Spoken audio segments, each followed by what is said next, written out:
Ahí estoy.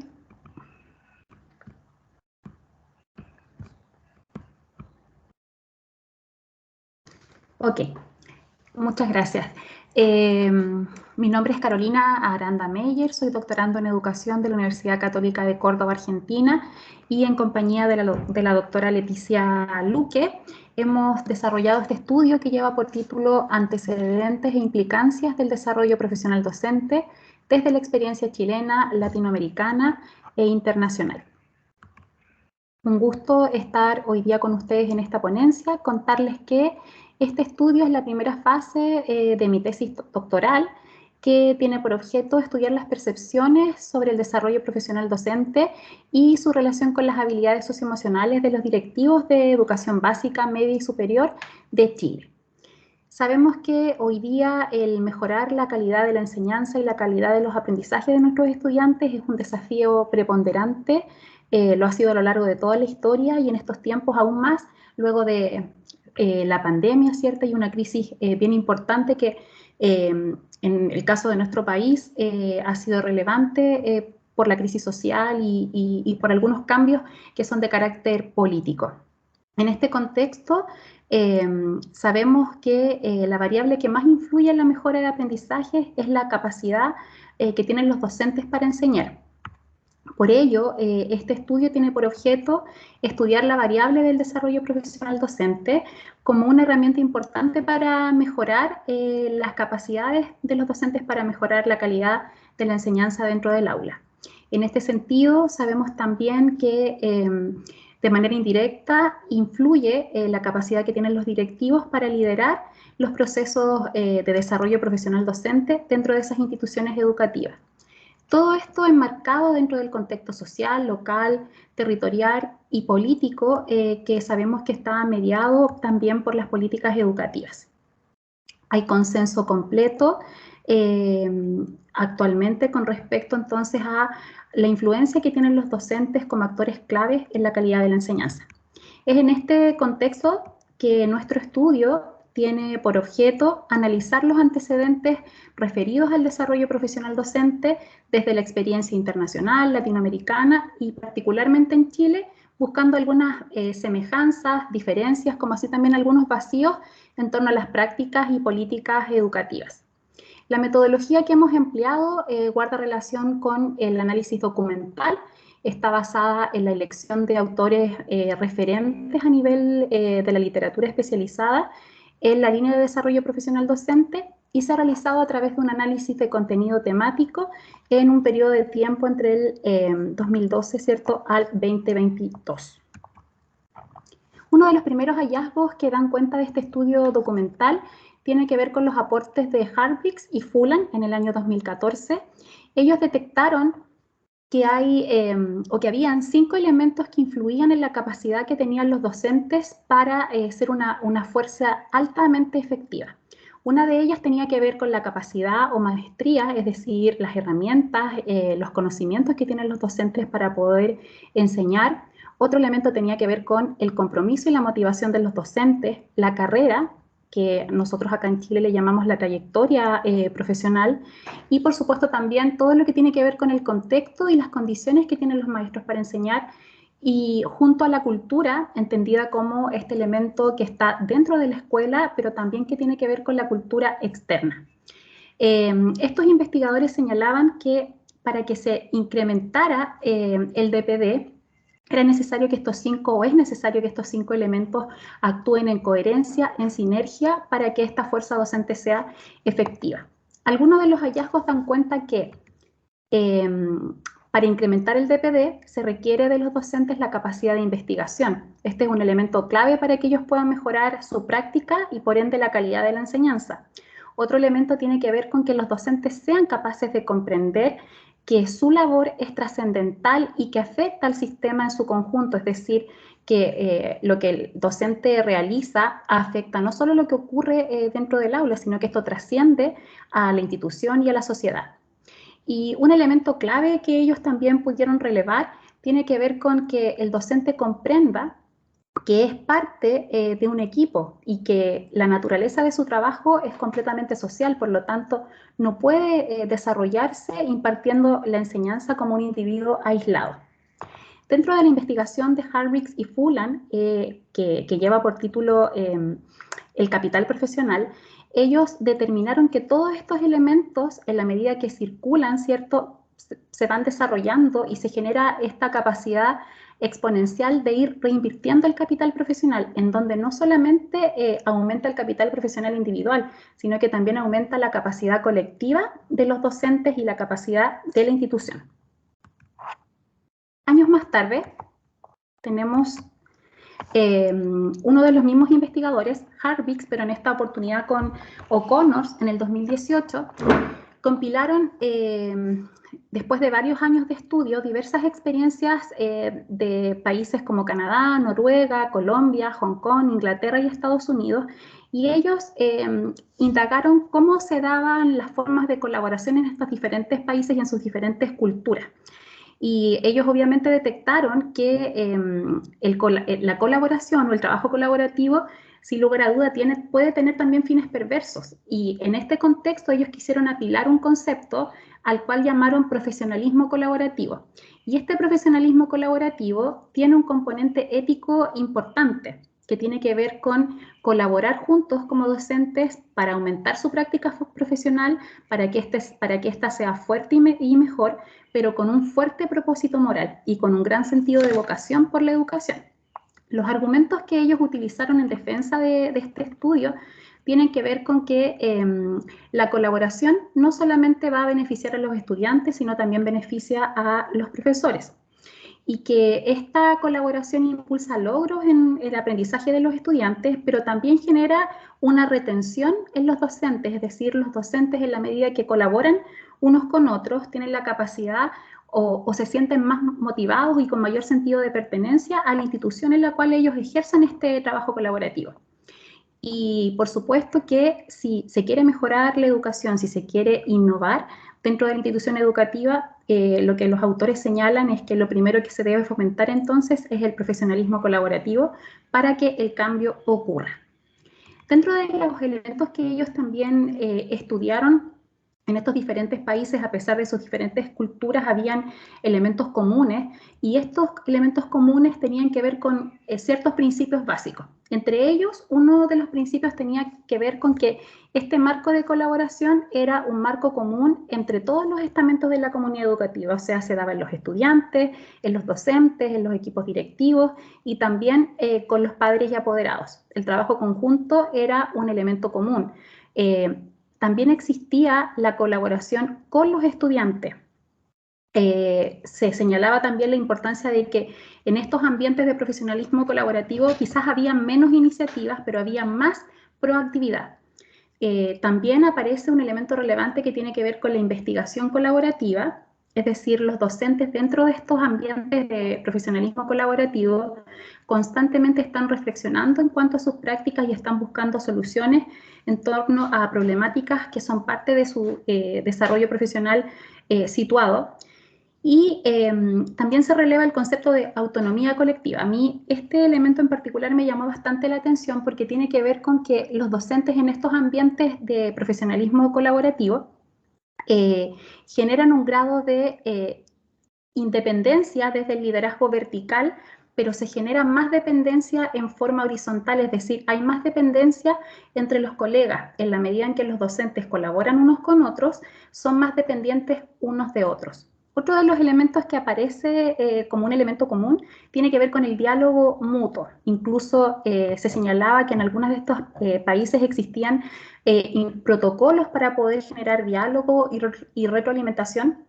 de este tipo de conversaciones quizás de carácter un poco más difícil. Y un elemento que se daba como importante también tenía que ver con el sentido de responsabilidad y de servicio dentro de la institución.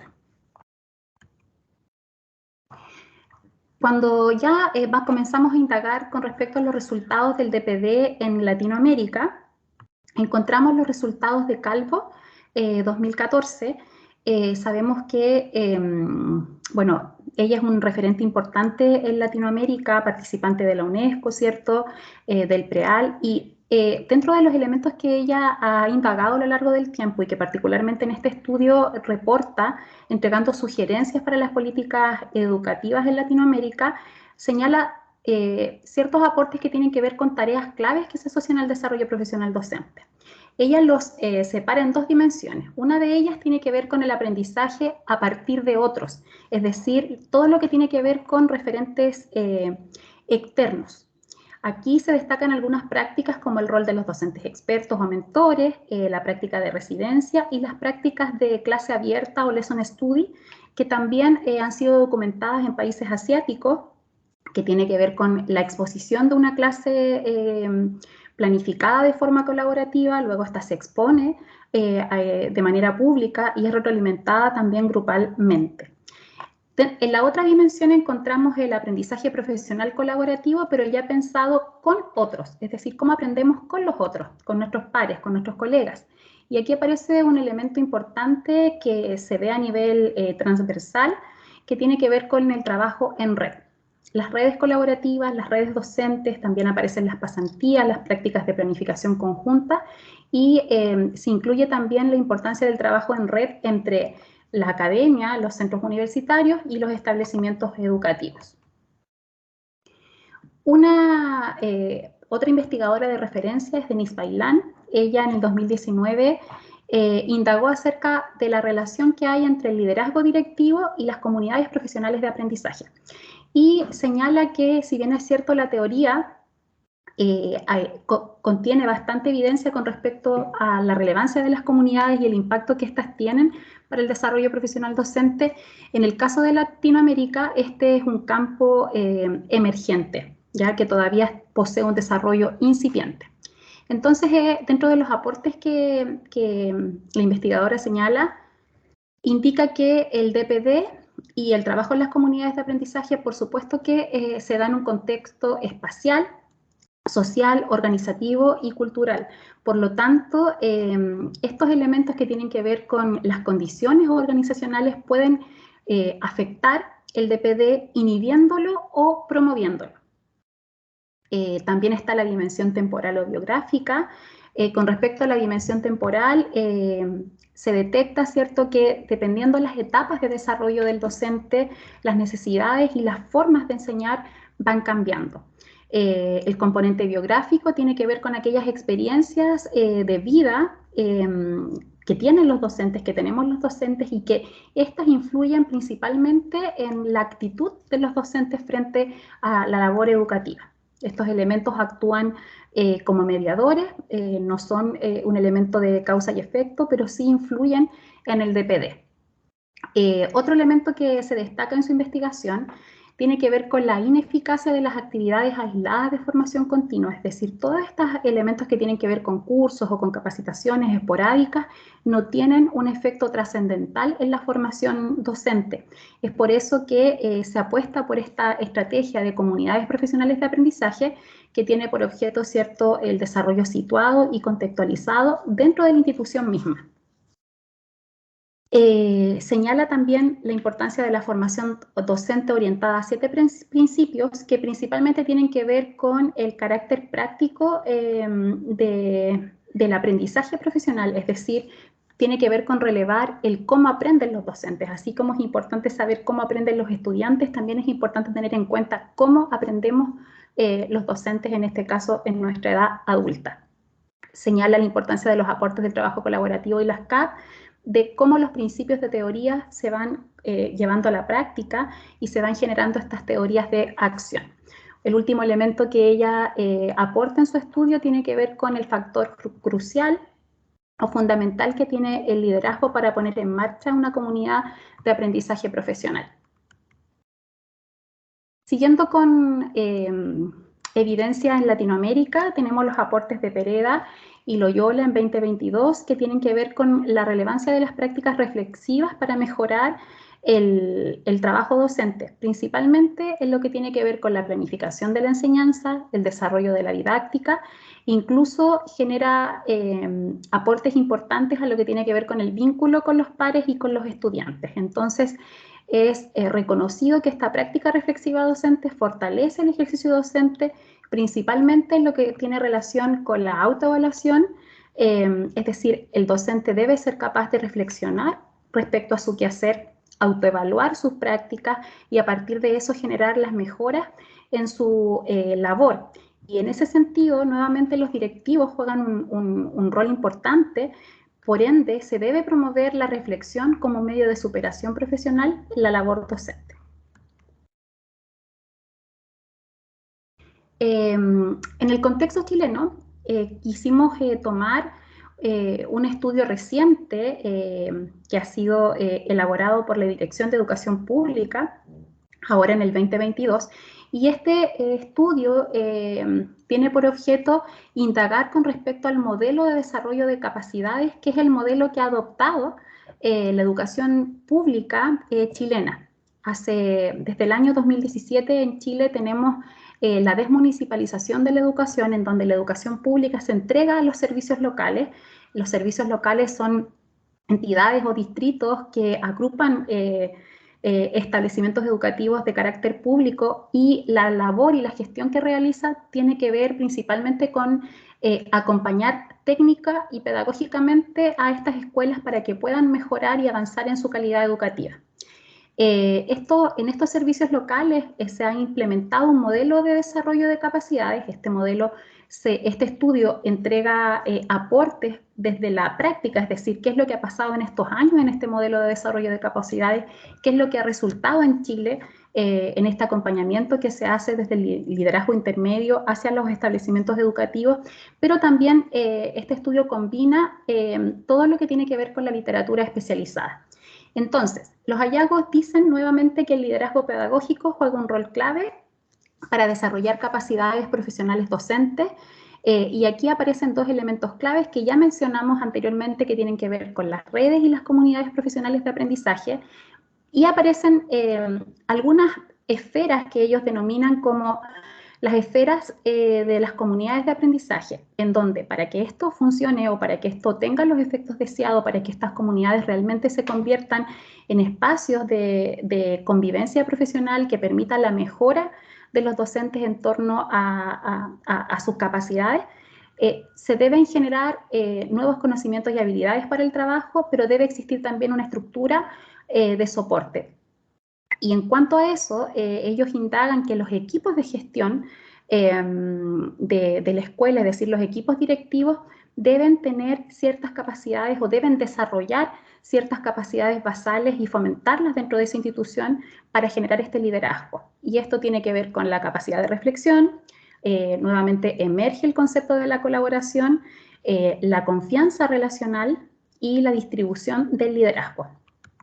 En síntesis, podemos decir entonces que este modelo de desarrollo de capacidades que Chile ha implementado en este último tiempo y que ha ido mejorando y perfeccionando a partir de la práctica, representa un enfoque de mejora interna y devela la importancia de impulsar cambios desde dentro de los establecimientos en lugar de buscar una mejora externa. Es muy sabido, ¿cierto?, que muchas de las normativas y las políticas imponen los cambios desde afuera y de manera verticalista. Entonces, lo que se busca con este modelo de desarrollo de capacidades es que el establecimiento mismo, la misma institución educativa, defina qué hacer y para esto las capacidades basales que ya mencionamos, las 4 capacidades que están aquí a la base, tienen un rol clave para poder mediar en la solución de las problemáticas internas. A modo ya de discusión y de cierre, encontramos entonces que es muy importante en Chile particularmente, pero también en Latinoamérica, ir avanzando en una política de rendición de cuentas internas, en donde se desarrollen estas capacidades al interior de los establecimientos educativos, alejándonos de estas prácticas que tienen que ver con la rendición de cuentas externas y control externo. En Chile sabemos que es uno de los países particularmente que la política de mercado en educación ha imperado a lo largo de los años y es uno de los países que de manera más fuerte quizás esto se ha dado por lo menos en Latinoamérica. Entonces, esto ha tenido resultados nocivos para la educación. Dentro de las investigaciones que aparecen en esta línea, Falabella 2014 señala que estas políticas de rendición de cuentas desprofesionalizan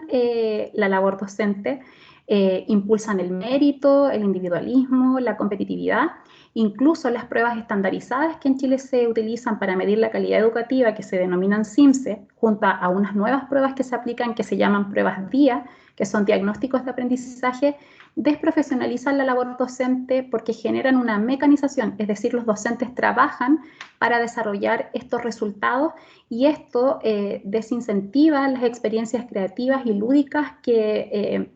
sabemos que hoy día son relevantes para que el estudiante aprenda y desarrolle las habilidades del siglo XXI.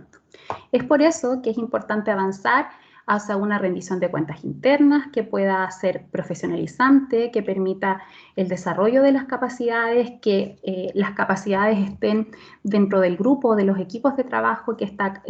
las capacidades sean esta alternativa sustentable que Fulan y Lagorty 2014 han señalado como capacidades colectivas, como esta redarquía que propende a la mejora educativa. Y con respecto a lo que tiene que ver con las evaluaciones, aparece la importancia de avanzar en la experticia evaluativa, pero desde el docente, es decir, no desde un control externo. En esta línea también tenemos los aportes de una investigación reciente en Chile de Figueroa y Farfán que indagan con respecto a los efectos nocivos de la Ley de Desarrollo Profesional Docente, que también está basada en un control externo para evaluar su desempeño. A modo de conclusión, entonces, podemos decir que todos los hallazgos internacionales y locales reconocen la investigación, la colaboración y la reflexión como movilizadores de las capacidades colectivas. Aparecen acá, en este contexto, las comunidades de aprendizaje profesional como un campo emergente, pero que es muy relevante para el desarrollo de capacidades profesionales.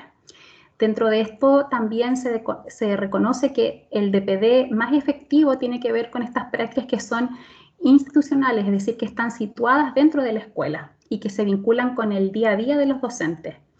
Se reconoce el potencial del liderazgo pedagógico distribuido, el cual es crucial para fomentar el desarrollo interno. Se reconoce también que el liderazgo influye positivamente en el desarrollo de capacidades, especialmente cuando esto se da en una cultura que es profesionalizante y emerge esta necesidad de que la calidad educativa esté vinculada a esta rendición de cuentas internas en donde la política educativa juega un rol preponderante, ¿ya? Cabe mencionar que en Chile uno de los elementos que ha emergido en estos últimos años, es decir, de hecho desde el 2021, tiene que ver, por ejemplo, en el contexto de la evaluación docente con elaborar un portafolio en donde una de las actividades que se evalúa tiene que ver con el trabajo colaborativo. Si bien es cierto en Chile existen intereses y buenas intenciones para que podamos mejorar en este aspecto, si vemos este caso que yo les estoy comentando, a pesar de que se propende el desarrollo colaborativo, esto sigue estando dentro de un elemento o un dispositivo que tiene que ver con la rendición de cuentas. Estos han sido los aportes de nuestra investigación. Espero que les haya gustado y que sea un aporte para nuestra labor educativa. Muchas gracias.